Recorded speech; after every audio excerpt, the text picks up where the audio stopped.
कभी ऐसा हुआ है कि पब्लिक में किसी को कुछ ऐसा करते देखा हो जिसे देखकर बस सिर चकरा जाए?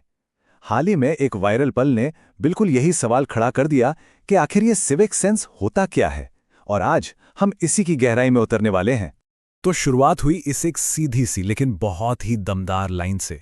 एक वायरल क्लिप में ये शब्द कहे गए और बस इंटरनेट पर एक जबरदस्त बहस छिड़ गई।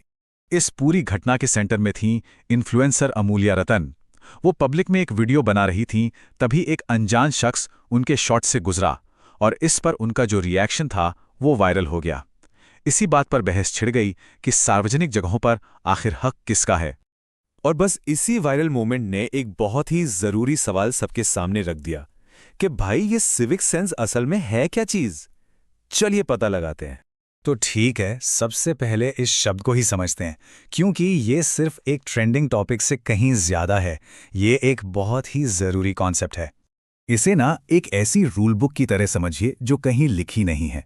सिविक सेंस वो सारी छोटी छोटी चीजें हैं जो हम सब करते हैं ताकि एक दूसरे के साथ शांति और आराम से रह सके, तब भी जब कोई देख न रहा हो।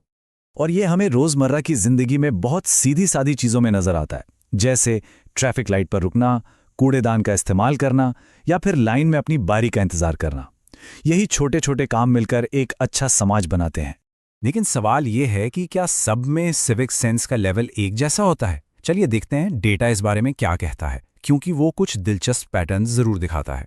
तो इसे समझने के लिए इंडिया में रिसर्चर्स ने 180 स्कूल स्टूडेंट्स पर एक स्टडी की और जो नतीजे सामने आए वो वाकई में काफी कुछ बताते हैं।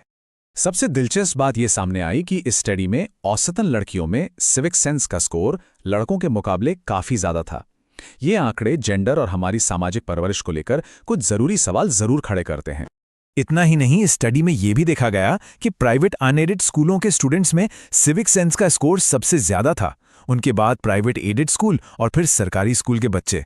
इससे यह अंदाजा लगता है कि शायद शिक्षा और रिसोर्सेज भी एक भूमिका निभा सकते हैं। और देखिए, एक और स्टडी इस बात को और पुख्ता करती है। ये बताती है कि पारिवारिक आय और सिविक आदतों के बीच भी एक सीधा कनेक्शन है।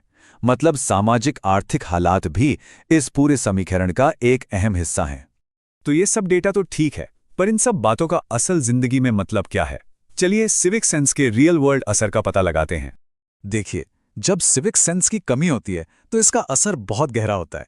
एक तरफ तो समाज में आपसी भरोसा कम होता है, तनाव बढ़ता है, और दूसरी तरफ इसका सीधा आर्थिक नुकसान भी होता है, जैसे पब्लिक प्रॉपर्टी की मरम्मत पर होने वाला खर्च और ट्रैफिक की वजह से प्रोडक्टिविटी का नुकसान। और ये बात भी काफी दिलचस्प है। वर्ल्ड हेल्थ ऑर्गेनाइजेशन यानी WHO के मुताबिक अच्छी मेंटल हेल्थ का एक हिस्सा ये भी है कि हम अपनी कम्युनिटी के लिए कितना योगदान करते हैं। तो एक अच्छा नागरिक होना हमारी अपनी भलाई से भी जुड़ा हुआ है। तो अब सवाल उठता है कि हम सिविक सेंस को बेहतर बनाने के लिए क्या कर सकते हैं। अच्छी बात यह है कि इसके समाधान मौजूद हैं। आइए दुनिया भर के कुछ कामयाब उदाहरणों पर एक नजर डालते हैं। तो एक्सपर्ट्स का मानना है कि इसके लिए हमें 4 चीजों पर एक साथ काम करना होगा: एजुकेशन, पॉलिसी, कल्चर और टेक्नोलॉजी। चलिए देखते हैं कि असल में ये काम कैसे करता है। इसका एक जबरदस्त उदाहरण अपने ही देश में है, इंदौर। सख्त नियमों, फाइन और सबसे जरूरी, लोगों में एक नागरिक गौरव जगाने के एक बड़े अभियान के दम पर इंदौर ने खुद को भारत के सबसे साफ शहर में बदल दिया। फिर एक कमाल का उदाहरण है रवांडा का उमुगंडा। ये वहां का एक अनिवार्य कम्युनिटी क्लीनिंग डे है जो हर महीने होता है। इससे लोगों में अपनेपन और साझा जिम्मेदारी की एक बहुत ही मजबूत भावना पैदा होती है। और जापान का उदाहरण तो काफी मशहूर है ही। वहां स्कूलों में बच्चे खुद अपनी क्लास और स्कूल की सफाई करते हैं। इससे बचपन से ही उनमें जिम्मेदारी और सम्मान की भावना विकसित होती है। तो इन सारी बातों को जानने के बाद आखिर में हम किस नतीजे पे पहुंचते हैं? आखिर में सवाल यही है, क्या सिविक सेंस सिर्फ एक व्यक्तिगत गुण है, एक अच्छी आदत है, या फिर ये बिजली, पानी और सड़क की तरह एक पब्लिक यूटिलिटी है, एक सार्वजनिक सुविधा है जिसकी जिम्मेदारी हम सबकी है? इस पर क्या राय बनती है?